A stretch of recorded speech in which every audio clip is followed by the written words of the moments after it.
ఒక చిన్న ప్రశ్నతో మొదలు పెడదాం. మీక్కూడా ఇలా ఎప్పుడైనా అనిపించిందా? ప్రతి నెల ఆ జీతం పడిన రోజు మనసులో ఒక రకమైన సైలెంట్ రిలీఫ్, ఒక ప్రశాంతమైన ఫీలింగ్ కదా. అమ్మయ్యా, లైఫ్ సేఫ్ అనిపిస్తుంది. కానీ ఇక్కడే ఒక అన్కంఫర్టబుల్ నిజముంది. చాలామంది లైఫ్లో ఎదుర్కొనే అతిపెద్ద ఫైనాన్షియల్ ట్రాప్ అప్పులు కాదండి, తక్కువ జీతం కూడా కాదు. అది నెల నెలా వచ్చే జీతమిచ్చే కంఫర్ట్. ఒకసారి ఒక చిన్న మూమెంట్ని ఊహించుకోండి.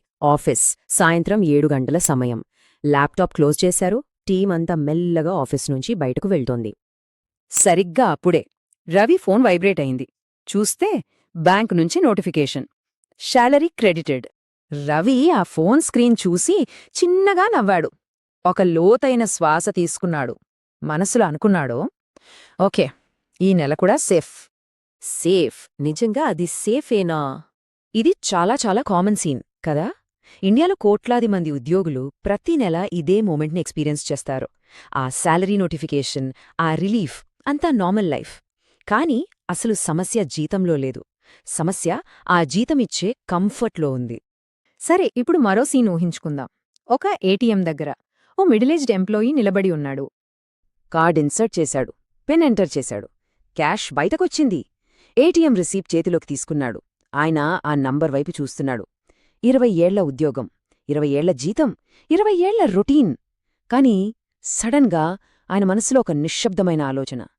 నా ఇన్కమ్ అయితే వచ్చింది, కాని వెల్త్ క్రియేట్ అయిందా? చూశారా, ఇక్కడే ఒక సైకలాజికల్ ట్రాప్ మొదలవుతుంది. ఈ నెల నెల వచ్చే జీతం మెల్లమెల్లగా మన బ్రెయిన్ని ఒకలా ట్రైన్ చేస్తుంది. ఎలాగంటే, రిస్క్ తీసుకోవద్దు, పెద్దగా మార్పులేం అవసరం లేదు, ఉద్యోగం సేఫ్, లైఫ్ సేఫ్ అని. కాని ఒక ప్రశ్న, ఈ రొటీన్ సేఫ్ అయితే మన ఫ్యూచర్ కూడా సేఫ్గా ఉంటుందా? ఇప్పుడు కథలో ఒక ట్విస్ట్ ఊహించుకోండి. ఒకవేళ రవికి 2 నెలలు జీతం లేటైతే ఏమవుతుంది? సడన్గా లైఫ్లో టెన్షన్, బిల్స్, ఈఎంఐలు, ఖర్చులు, మొత్తం కాన్ఫిడెన్స్ షేక్ అయిపోతుంది. అప్పుడు రవికి అసలు విషయం అర్థమవుతుంది. తన సెక్యూరిటీ జీతంలో ఉంది, కానీ ఒక సిస్టంలో లేదు అని. చూడండి, మనీ వరల్డ్లో ఒక కఠినమైన నిజముంది. ఇన్కమ్ అనేది సేఫ్టీ కాదు, సిస్టమ్ అనేది సేఫ్టీ. జీతం అనేది కేవలం ఒక ఇన్కమ్ సోర్స్ మాత్రమే. మరి సిస్టమ్ అంటే ఏంటి? అది మీ స్కిల్స్, మీ ఆస్తులు, మీ సైడ్ ఇన్కమ్, ఇంకా మీ ఫినాన్షియల్ డిసిప్లిన్, వీటన్నిటి కలయిక. ఇప్పుడు 2 ఉద్యోగులను ఊహించుకుందాం. ఇద్దరికీ జీతం వస్తుంది. ఎంప్లాయీ ఏ వచ్చిన జీతం ఖర్చు చేస్తాడు, మళ్ళీ అడుత నెల జీతం కోసం ఎదురుచూస్తాడు. కాని ఎంప్లాయీ బి జీతం వచ్చిన రోజు తనను తానొక ప్రశ్న వేసుకుంటాడు. ఒకవేళ ఈ జీతం ఆగిపోతే నా ఇన్కమ్ కంటిన్యూ అవుతుందా? చూసారా, అసలు తేడా ఇక్కడ్నుంచే మొదలవుతోంది.